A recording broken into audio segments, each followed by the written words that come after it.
Here we got a 2016 Toyota Highlander Limited. We're gonna put B6 Bilstein shocks on this. This is what it looked like driving. It was a little bouncy and had a lot of body sway.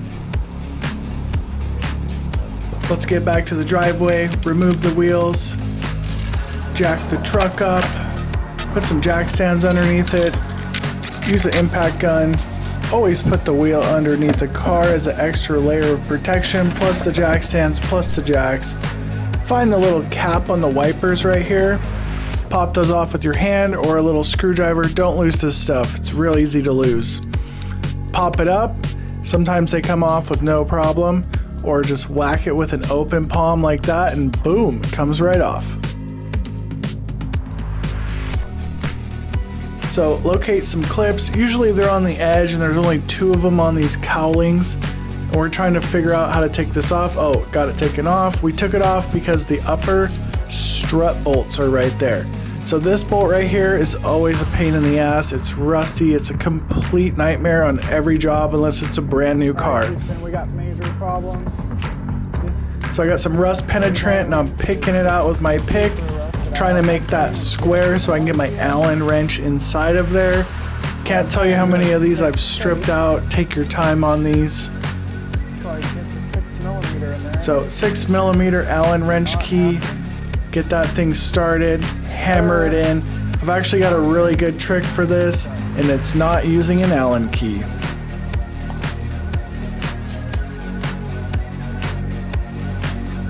So this is the standard way to do it.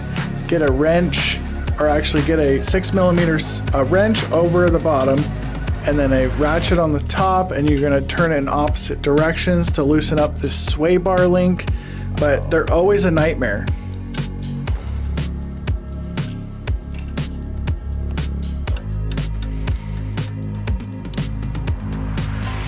Okay, well, we made an Allen key. All right, let's fast forward. I got the torch out because this thing was stuck. So I sat there and torched it for like 10 minutes, went back to the standard set of an Allen wrench, and then I figured out I would try a vice grip on the back, and this worked amazing. So I'm busting these 22mm nuts off the bottom of the strut. Make sure you have a big breaker board or a strong, powerful impact gun.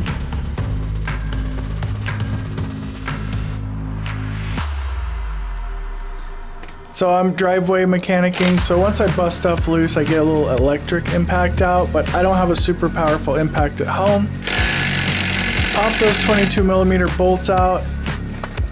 Oh yeah. Support the knuckle, unlike what I'm doing right here. This one doesn't fall down, but sometimes they can stretch the brake lines, but this one's not. 14mm. Zap those 14mm bolts off the top of the strut, and you're going to be able to take the strut out of the car.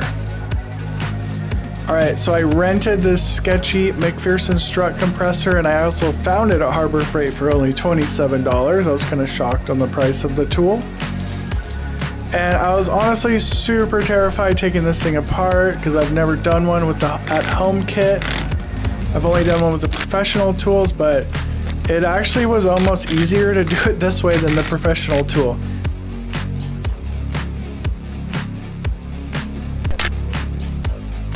So there's that fancy Bilstein B6 strut.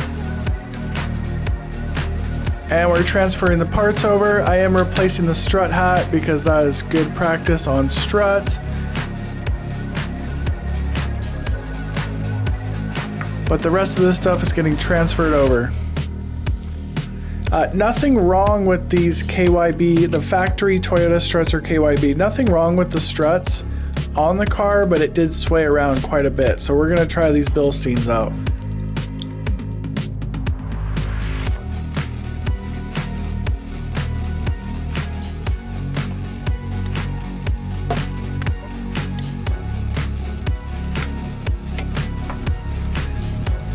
Going back in on the same side, everything goes pretty smooth going back in, but taking the other side off was super easy, so I didn't even film it because I had all the techniques.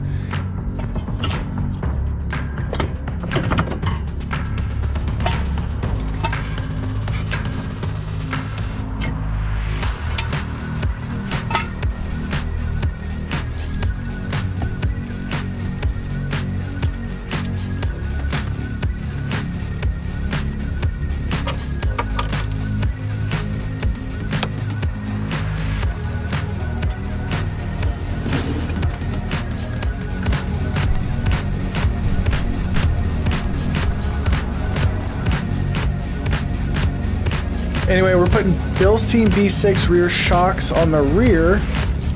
And typically this is a super easy job, but of course something's got to come up, and this bolt is rusted inside of the bushing. If I wasn't replacing the shock, I'd be in trouble, so I got an impact gun out, I got the torch. I think I ended up getting a heat gun out and hammering. Of course, mechanic work, something's always got to go wrong. Anyway, I eventually got it, didn't have to replace any parts. Let's go see how it drives. The OEM Toyota shocks are on the left, Bilstein on the right. The Highlander drives 10 times better than it did stock. The rebound is slower on the right with the new Bilstein shocks. The truck is completely transformed. It drives much more like a sports car and it's more composed. It's a little bit rougher over the small bumps. It's kind of like a race car now, but I think this is definitely an amazing upgrade and totally worth it.